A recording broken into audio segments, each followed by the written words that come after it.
আপনাদেরকে আজকে দেখানো হচ্ছে এক্সেলের ফন্ট অ্যালাইনমেন্ট, তারপর বোল্ড, ইটালিক, আন্ডারলাইন, ফন্ট বড় করা ছোট করা এগুলার বিষয় নিয়ে আর কি আজকের এই টিউটোরিয়ালটি। তা আমরা প্রথমে দেখবো এই যে এখানে কিছু লেখা আছে, দেখেন এই যে দিস ইজ আওয়ার বাংলাদেশ। এটা একটা ফন্ট দেওয়া আছে, আপনি যে উপরে উপরে বাম দিকে এই যে এটা হলো ফন্ট ফ্যামিলির অপশন। বিভিন্ন ধরনের ফন্টগুলো আপনি এখানে পাবেন। তো এখানে আপনি যে কার্সারটা যে জায়গায় নিয়ে যাবেন ফন্টটা ওই ফন্টের রূপটা ধারণ করবে। যেমন মনে করেন আমি এই একটা ফন্টের মধ্যে ক্লিক দিলাম, দেখেন এটা লেখাটা বাঁকা হয়ে আসছে, স্ক্রিপ্টের মতো দেখা যাচ্ছে না, একটু বড় করে দিই। তাহলে এখানে ফন্টটা কত কত সাইজের আছে এটা আপনি পাবেন। এই যে ফন্টের নামের ডান দিকে দেখেন এই যে 11 লেখা আছে, মানে এটা বর্তমানে 11 সাইজ। তো আপনি এখানে এই যে ক্লিক দিবেন, ক্লিক দিয়ে এখানে এই যে বিভিন্ন সাইজ, এই যে 18 এখন ধরছি আমি 18 সাইজের ফন্ট শো করতেছে। 20 নিয়ে গেলাম, এখন মনে করেন একবারে 72, অনেক বড় হয়ে গেছে। তাহলে বর্তমানে এই লেখাটা শো করতেছে ফন্ট সাইজের 22। তাহলে আপনি আরো একভাবে ফন্ট সাইজ বড় ছোট করতে পারবেন। এখানে তো আছে সংখ্যা দিয়ে, এটার ডান দিকে দেখেন আছে এই যে দুইটা এ আছে, এই যে একটা এ আর একটা এ, একটা বড় একটা ছোট। তাই বড়টাতে যদি আমি ক্লিক করি বড় এতে, তাহলে এটা বড় হবে, এই যে ক্লিক দিতেছে বড় হইতেছে। এখানে তার বাম দিকে আবার সাইজটাও দেখাচ্ছে, আর এক ক্লিক দিলাম এই যে 48 সাইজ।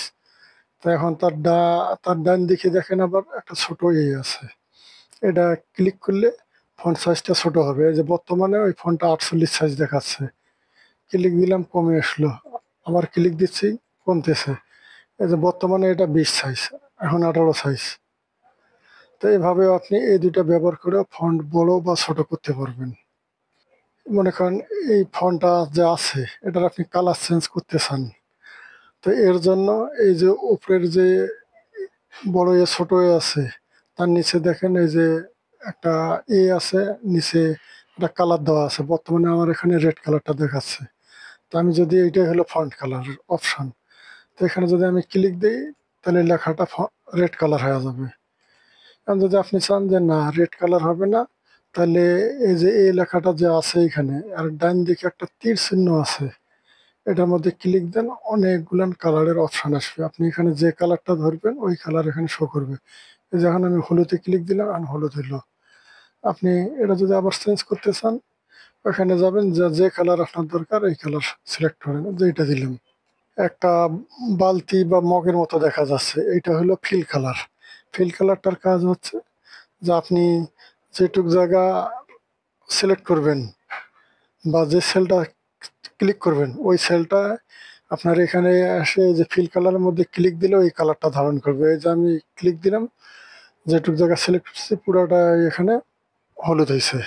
তা কন্ট্রোল জেড আন্ডু করি, যে মনে করেন শুধু একটা সেলের মধ্যে আমি কালার করব, তাহলে ওই সেলটাতে ক্লিক দিলাম, দিয়ে এই যে এখানে আসেন ফিল কালার, ক্লিক দিলে এই যে তীর চিহ্ন আছে এটা ক্লিক দিলে অপশানগুলো বের হবে।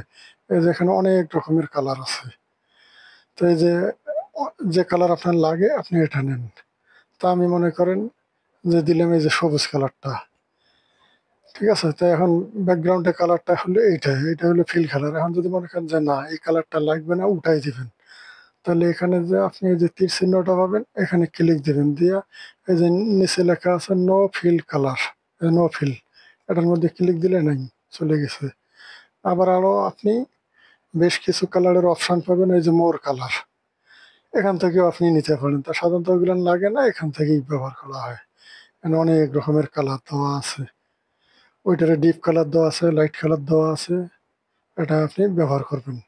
এই যে লেখা এটা বোল্ট এমনি দেখা যাচ্ছে, এটা স্টাইলের লেখা। নিচেরটাতে আসি, যে উই লাভ বাংলাদেশ লেখা আছে, এটাকে যদি আমি বোল্ড করতে চাই, এই যে উপরে কালার ফন্টের নেম দেওয়া আছে, উপরে এই যে ফন্টের নেম দেওয়া আছে, তার নিচে আপনি দেখেন এই যে বি লেখা আছে, বিতে হলো বোল্ট।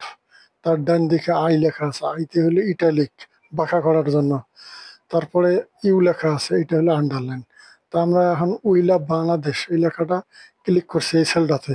এই সেলটাতে যা কিছুই থাক না কেন এখানে যদি বোল্টের মধ্যে ক্লিক দিই তাহলে লেখাটা বোল্ট হবে, যে বোল্ট হয়ে গেছে।